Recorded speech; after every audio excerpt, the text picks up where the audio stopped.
សួស្តីបងប្អូនថ្ងៃនេះមានវីដេអូចែកម្លែកមួយតាក់ទងជាមួយនឹងដើមទ្រាប់មិនថាទ្រាប់អីទេតែដើមទ្រាប់ពេលដែលដើមវាចាស់ទៅផ្លែមួយសាទៅដើមចាស់យើងកាប់វាចោលអញ្ចឹងវាលាស់មែកថ្មីមកចេញផ្លែចេញផ្កាផ្លែនេះក៏ចឹងដែរនេះទ្រាប់ស្រួយដើមចាស់វាពេលដែលវាចាស់ទៅកាប់វាចោលហើយមិនបាច់ទុកស្លឹកទុកអីទេកាប់ចោលទៅវាលាស់មែកថ្មីមកផ្លែ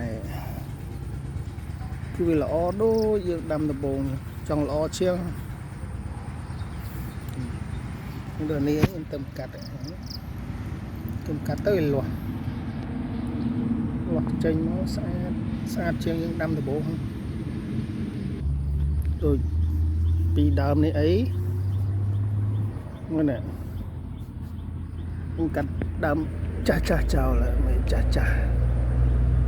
កាត់ចោលដុះមកសិតតែមែកថ្មីហ្នឹងណាមែកថ្មីចេញផ្លែចេញផ្កាច្រើនជាងដាំដើមដំបូងផ្លែគ្រប់មែកផ្លែស្អាតហ្នឹងហើយវីដេអូមានតែប៉ុណ្ណឹង